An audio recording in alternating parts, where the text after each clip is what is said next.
back. We have a simple one-pot wonder for the perfect Friday night meal right now. Tara Walker from East Coast Cookery School in Termonfeckin joins us. Good morning, Tara. Good morning, Simon. We're only saying it's been, how long is this? A couple of months? Yeah, I was here at Christmas and then the restrictions came back in a couple of days again. And how have you been? Busy? Great, yeah. Very, very busy online. All the classes are online now. So we do 6 or 7 classes a week.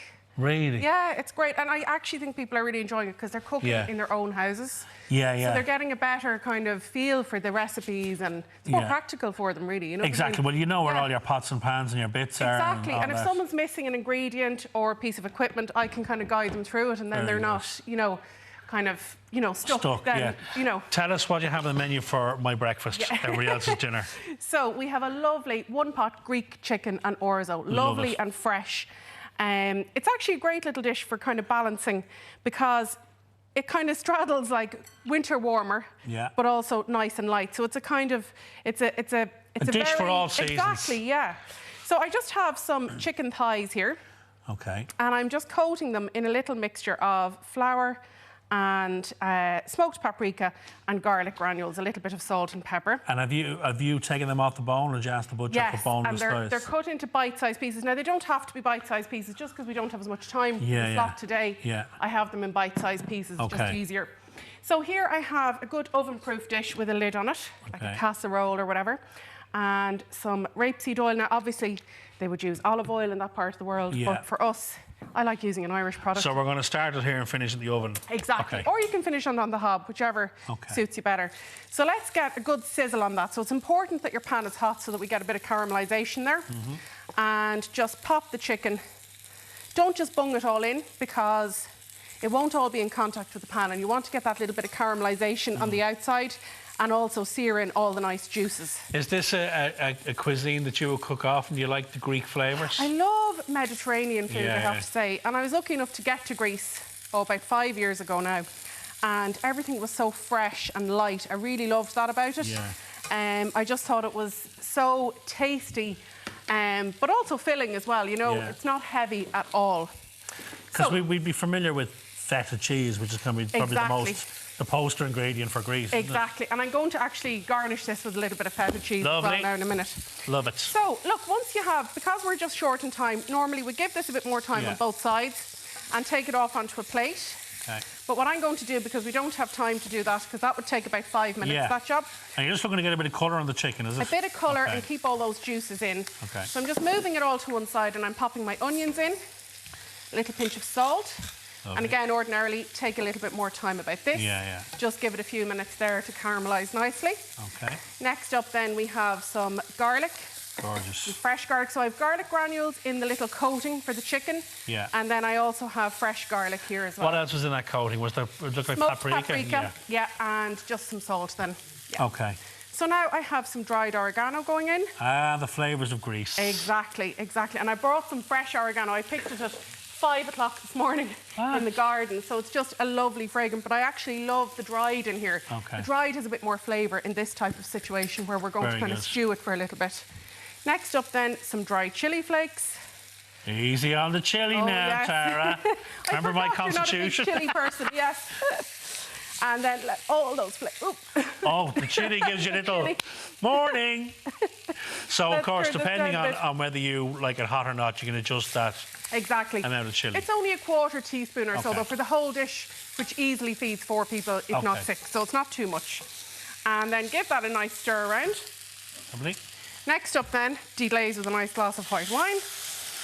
Very good. And look, you can see then all those lovely little crispy bits come up. So you're deglazing the pan. Exactly. Where do you stand on you know, wine when it comes to cooking with wine? Like that age-old phrase, if it's good enough to drink. Exactly. That was literally the end of a bottle that I had in the fridge. You know, I wouldn't actually put like a table wine or a cooking wine into it because, you know, if you're going to the trouble of shopping, chopping, doing all this effort and work, you know, you don't want to go ruining it with a kind of, you know, really bland or really sharp wine, you know.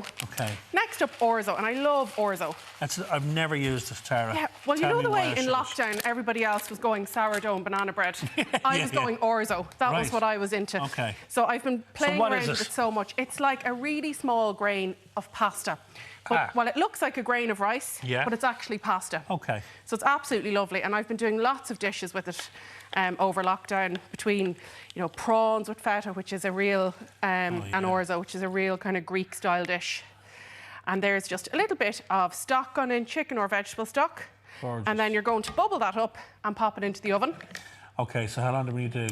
So it needs a good 15 to 20 minutes. So obviously, that's why I like using actually the chicken thighs, because they take a little while longer to cook, and the sauce matures and gets the lovely flavour. And could you cook it with chicken thighs on the bone, Tara? Like full, or... You can. I don't really like having to deal with the bone on my plate then, though, if you know what I mean. No, so that's why I like to do... And you can use a breast of chicken, of course, if you want, but...